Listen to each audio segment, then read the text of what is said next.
क्या वाकई में मिशन बंगाल की सफलता के बाद भाजपा पंजाब की ओर अपना राजनीतिक फोकस मोड़ चुकी है और क्या 2027 के चुनाव से पहले मैदान में उतरने की पूरी तैयारी कर ली है? यही सवाल इन दिनों राजनीतिक गलियारों में चर्चा का केंद्र बना हुआ है। बंगाल में कथित तौर पर पूर्ण बहुमत के साथ सरकार बनाने के बाद भारतीय जनता पार्टी अब अपने अगले बड़े लक्ष्य के रूप में पंजाब को देख रही है, जहां 2027 के विधानसभा चुनावों की तैयारी अभी से तेज भी हो गई है। पार्टी संगठन की शीर्ष स्तर पर रणनीति बन रही है और इसी कड़ी में भाजपा के राष्ट्रीय नेतृत्व ने पंजाब में सक्रियता बढ़ा दी है। राष्ट्रीय अध्यक्ष नितिन नवीन ने हाल ही में पंजाब के 3 दिवसीय दौरे की शुरुआत की, जिसे पार्टी के अंदर एक बड़े चुनावी अभियान की औपचारिक शुरुआत के रूप में देखा भी जाने लगा है।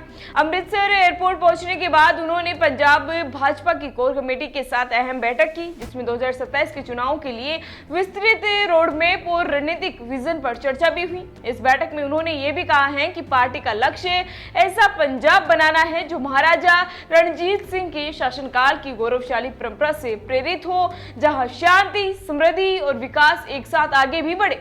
उनके इस बयान को राजनीतिक संदेश के रूप में देखा भी जाने लगा है, जो जनता से भावनात्मक जुड़ाव बनाने की कोशिश भी है। वहीं दूसरी ओर भाजपा के वरिष्ठ नेता अमित शाह ने भी पार्टी संगठन को स्पष्ट निर्देश दिए हैं कि सिख और दलित समुदाय के बीच जनसंपर्क को मजबूत किया जाए, क्योंकि यही समुदाय चुनावी समीकरणों में निर्णायक भूमिका निभा सकते हैं। इसके लिए केंद्र और राज्य स्तर के वरिष्ठ नेताओं के दौरे और कार्यक्रम लगातार बढ़ाने की योजनाएं बनाई जा रही हैं, जिससे पार्टी की जमीनी पकड़ मजबूत भी हो सके। अब राजनीतिक जानकारों का मानना है कि आने वाले समय में प्रधानमंत्री नरेंद्र मोदी और अमित शाह दोनों के पंजाब दौरे और कार्यक्रम और अधिक सक्रिय रूप से देखने को भी मिल सकते हैं, जिससे भाजपा अपनी मौजूदगी को और मजबूत करना चाहती है। इसके अलावा पार्टी का दावा है कि पंजाब की मौजूदा भगवंत मान सरकार हर मोर्चे पर कमजोर साबित हुई है और जनता में असंतोष बढ़ रहा है, जिसका फायदा भाजपा उठाने की कोशिश में है। दूसरी ओर आम आदमी पार्टी भी पूरी तरह सतर्क है और उसने 2027 चुनाव के लिए अपनी रणनीति को और भी तेज कर दिया है।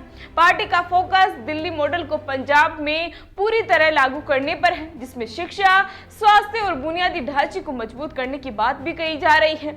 आपने अपने विधायकों को निर्देश भी दिए हैं कि वे अपने क्षेत्रों में लगातार जनसंपर्क अभियान चलाएं और जनता के बीच जाकर सरकार की उपलब्धियों का रिपोर्ट कार्ड भी पेश करें।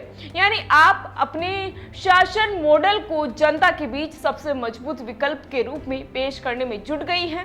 इसी तरह पंजाब की राजनीति में एक तरफ भाजपा अपनी आक्रामक चुनावी रणनीति के साथ मैदान में उतर रही है, तो दूसरी ओर आम आदमी पार्टी अपनी सरकार की उपलब्धियों को जनता तक पहुंचाकर अपनी स्थिति मजबूत करने में जुटी है, जिससे 2027 का चुनाव बेहद दिलचस्प और कड़ा मुकाबला बनता भी दिखाई दे रहा है। फिलहाल इसी तरह की चुनावी अपडेट के लिए बने रहिए हमारे साथ और देखते रहिए द इंडिया मूव्स। नमस्कार।